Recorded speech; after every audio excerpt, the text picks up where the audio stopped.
Hindi online classes में आप सभी हिंदी प्रेमियों का हृदय से स्वागत। मैं एमपी सर। आज हम सभी लोग देखेंगे कि समास हम लोगों ने सीखा है और समास में क्या होते हैं, कुछ अपवाद होते हैं।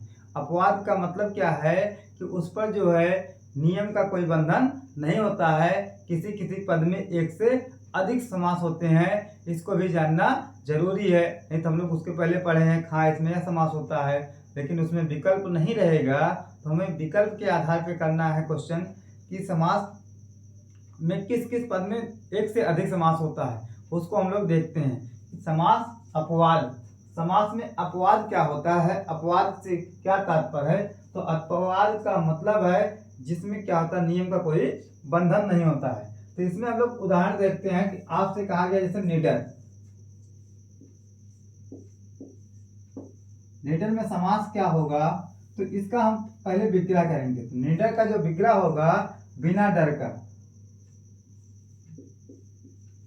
बिना डर का। यहाँ विग्रह के आधार पे हुआ बिना डर का, तो यह जो समास हो गया अव्ययी भाव समास हुआ।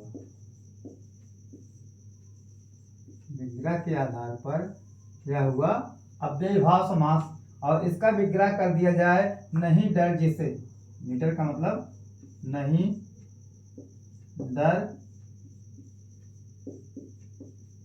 जिसे। अब नहीं डर जिसे, तो यहाँ जो समास होगा न तत्पुरुष समास, न तत्पुरुष समास। आपसे कहा जाए पीताम्बर, बहुत पूछा जाता है पीताम्बर शब्द में समास होता है। तो पीताम्बर का जब विग्रह करेंगे तो विग्रह पीत है अंबर जो, एक विग्रह हुआ पीत है अंबर जो। इसमें क्या होगा, पीत है अंबर जो, इस विग्रह के आधार पे इसमें कर्मधारय समास होगा।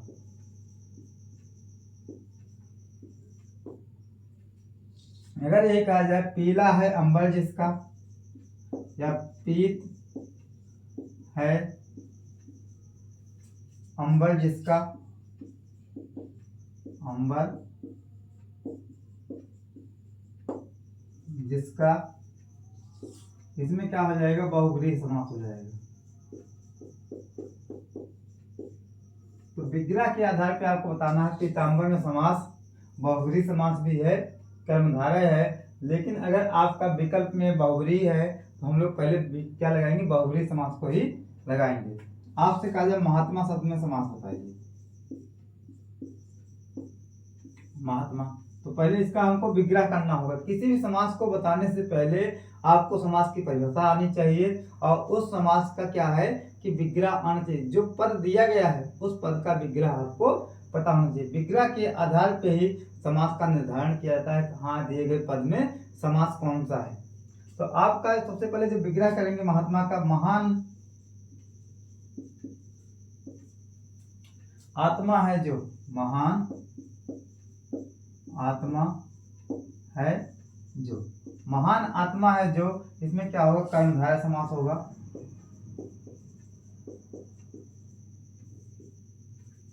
अगर यही कहा जाए महान आत्मा है जिसकी, इसका विग्रह इस आधार पे हो जाए महान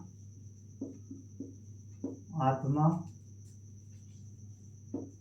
है जिसकी, तो यहाँ जो समास होगा वह क्या होगा, बहुव्रीहि समास हो जाएगा। आपसे कहा है स्वरूप, स्वरूप शब्द में समास बताइए। तो इसका जब विग्रह करेंगे हम लोग, सुंदर है जो रूप, एक विग्रह होगा सुंदर है जो रूप। सुंदर है जो रूप, यह विग्रह क्या होगा, कर्मधारय समास। कौन सा हुआ, कर्मधारय समास। और इसी का विग्रह कर दिया जाए सुंदर है रूप जिसका, सुंदर है रूप जिसका, सुंदर है रूप जिसका, यह हो जाएगा बहुव्रीहि समास। तो ऐसे ही हमको समास का निर्धारण करना है कि पहले समास पहचानना है, या उस समास को निर्धारण करने से पहले देखिए कि पद जो है उसका विग्रह किस आधार पे होगा। आप जैसा विग्रह करेंगे उसी आधार पे उस समास का पहचान आपको होगा। तो कुछ पद ऐसे होते हैं जिन पदों में एक से अधिक समास होता है, या कभी कभी हमको समझ में नहीं आता कौन सा समास है, तो हमको विकल्प देखना पड़ता है कि विकल्प में कौन सा समास है, उसी आधार पे उसका विग्रह करते हैं। और समास क्या है, इसमें आपको परिभाषा याद होनी चाहिए और इसके नियम और इसका विग्रह भी आपको आना चाहिए। आपसे जैसे कहा चंद्रमुख में समास होता है, चंद्रमुख शब्द है एक, चंद्रमुख, इसमें समास बताना है। तो चंद्रमुख पद में जो समास होगा तो पहले इसका विग्रह कीजिए। तो एक विग्रह होगा चंद्र के समान, चंद्र के समान मुख। कहने का मतलब मुख क्या है, चंद्रमा के समान है, चंद्र के समान मुख। अब इसका जब विग्रह हो जाएगा तो यह पहले कर्मधारय समास होगा। कौन सा समास होगा, कर्मधारय समास। अब अगर कहा जाए चंद्रमा के समान मुख हो जिसका, चंद्रमा के समान, चंद्रमा के समान मुख हो जिसका, तो चंद्रमा के समान मुख हो जिसका अर्थात यहाँ पे जो समास है वह होगा बहुब्रीहि समास। कौन सा समास, बहुब्रीहि समास हो जाएगा। आपसे कहा जाए बुद्धि रत्न में समास होता है, बुद्धि रत्न। बुद्धि रत्न का पहले विग्रह करेंगे, बुद्धि ही, बुद्धि ही बल है। यहाँ ये गलत हुआ, बुद्धि बल है, जो पद है क्या है, बुद्धि बल। अब इसका जब विग्रह करेंगे तो क्या होगा, बुद्धि ही है, बुद्धि ही है बल, बुद्धि ही है बल। यहाँ कर्मधारय समास हो जाएगा।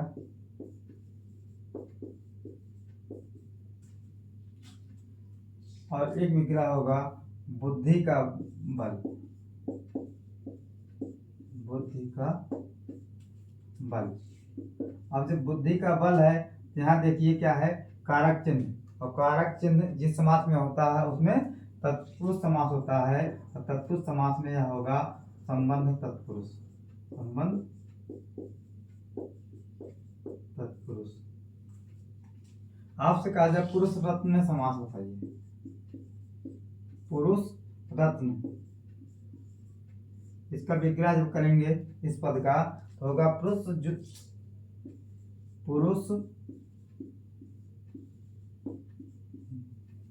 जो रत्न है, पुरुष जो रत्न है। तो पुरुष जो रत्न है, समास क्या होगा, इस विग्रह के आधार पर कर्मधारय होगा। अगर इसी का विग्रह कर दिया जाए, पुरुषों में रत्न, पुरुषों में रत्न, पुरुषों में जो रत्न है यह अधिकरण तत्पुरुष होगा, अधिकरण तत्पुरुष।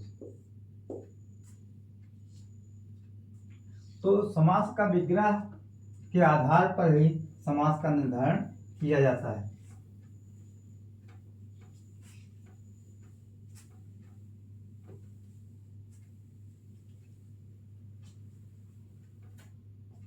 आपसे कहा जाए वज्रदेह में समास होता है, वज्रदेह। तो वज्रदेह का पहले विग्रह करेंगे, तो विग्रह होगा देह जो वज्र के समान, देह जो वज्र के समान है, वज्र के समान है। देह जो वज्र के समान है, यहाँ कर्मधारय हो जाएगा।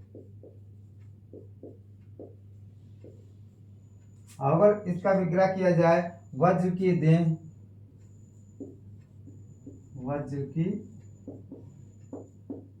वज्र की देह करेंगे तो यहाँ संबंध तत्पुरुष हो जाएगा। संबंध तत्पुरुष समास। तो कहा जाए वज्र के समान देह, इसका वज्र के समान देह है जिसकी, देह है जिसकी, यहाँ बहुरी समास होगा कि पद एक ही है लेकिन विग्रह क्या हो रहा है, एक से अधिक हो रहा है। वज्र देह, ये पद क्या है, एक है। इसका पहला विग्रह किया गया, देह जो वज्र के समान है, कर्मधारय समास हो गया। वज्र की देह कहा गया तो संबंध तत्पुरुष हुआ। वज्र के समान देह है जिसकी, वह बहुव्रीहि समास हो गया। कि पद के आधार पर यहाँ पर हमने इसका विग्रह किया। आपसे कहिए दही बड़ा में समास बताइए। दही बड़ा। अब दही बड़ा में जो समास इसमें होगा, पहले विग्रह करेंगे। दही में डूबा हुआ बड़ा, डूबा हुआ बड़ा। तो यहाँ अधिकरण तत्पुरुष होगा, अधिकरण तत्पुरुष। और इसी का विग्रह किया जाए, अगर यहाँ योजक चिन्ह लगा हो, अगर इसी में दही बड़ा में योजक चिन्ह लगा हो तो यहाँ इसका विग्रह होगा दही और बड़ा, दही और बड़ा। तो यहाँ पर आपका द्वंद्व समास हो जाएगा।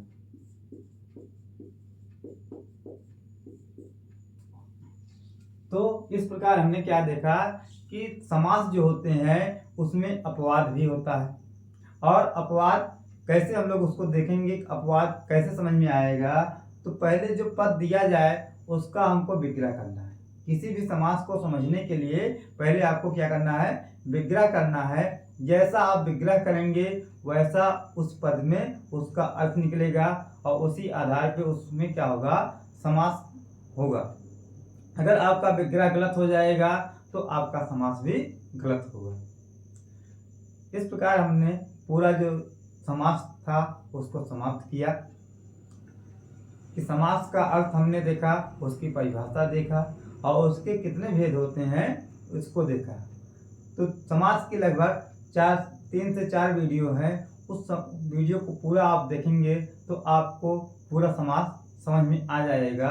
इससे बाहर समास से कोई भी प्रश्न नहीं पूछा जाता है।